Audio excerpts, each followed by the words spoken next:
Hello enlightened people, Simon and YG reporting, and today it's gonna be quite different episode because we're gonna discuss postmortem or creation, if you will, of first indie title. Why? Because I think it's quite interesting topic, especially if you are looking into creating your first game and want to learn stories of other developers. Or maybe you just want to learn our duo beginnings. So if you are interested in some solid data, feel free to fast forward this video until the last minute. And right now I want to invite you to going back in time, like almost 10 years ago. So you might be thinking this video gonna be about this game, but in fact it's gonna be about my first game, which is almost 10 years old, this one. So without further ado... Okay, sorry guys, I almost forgot about CHEESEART contest. If that shit inspires you in any way, create piece of art, send it to me, and there is your chance to win Pain Mouse figure, as well as some stickers, and shout out to Mr. Happy, as well as Ren Callan for these amazing pieces of art.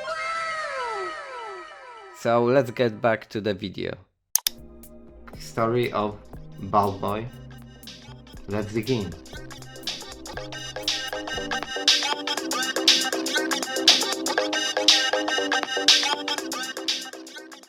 So it happened in Krakow in 2014. Suddenly my old friend from high school, Arthur, approached me and asked me, "Do you still want to make this game that we tried to make back in high school?"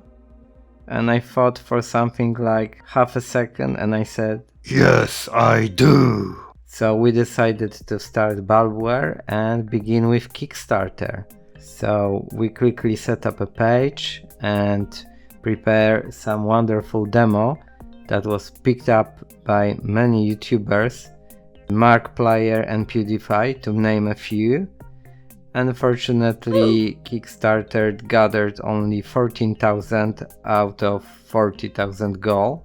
So we were pretty sad, but our main backer Felix told us, "Don't worry guys, I will help you out," and he funded a project which was something like 60,000 bucks for 13 months of work of two of us, and Bulb Boy was released on October 29th, 2015.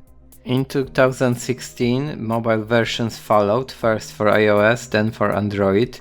In 2017, Nintendo Switch as well as Xbox One, and we concluded with PS4 port in 2018. So you may be data nerd, so right now let's look into some charts and let's dig into some actual numbers and see the percentages, amounts, units sold, etc. So let's have a look. It's like everyone is curious about cash and asking how much money your game made. So let's have a look. After really poor start on Steam with cash drying up really fast, Bulb Boy picked up with iOS release. It was like 4 times better, still better than Steam with Android. And on Switch we see that huge spike because it was one of the first 50 games on Switch. Then with Xbox quite nice, and eventually with PlayStation not so bad, and still gathering some money, especially during the sales. So if we were to split it, most of the earnings would be on consoles, like 22% on PC and Mac, and something little above 10% on mobiles. And let's see in details how would that distribute. So 55.8 on Nintendo Switch, followed by Steam, then iOS, and then we can see the rest. And last but not least, we have Humble Bundle, other bundles, and other sources of income like physical edition, etc. So what would be the final numbers, final amount of net profit? Guys, that would be over $500,000. Yeah, you are correct, and it means 300k copies sold. There you go. So guys, that was about it regarding Bulb Boy 1.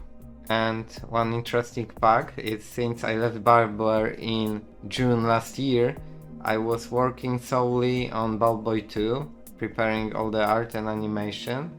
And after that, Michał picked up my work. And you might be interested in this game since it launches very soon on October 23rd this year. So if you are interested in Ballboy 2, check out link below. And I think that's it for today's episode. Simon and YG logging out. Thank you guys for your attention and please keep your internal light shining. Goodbye.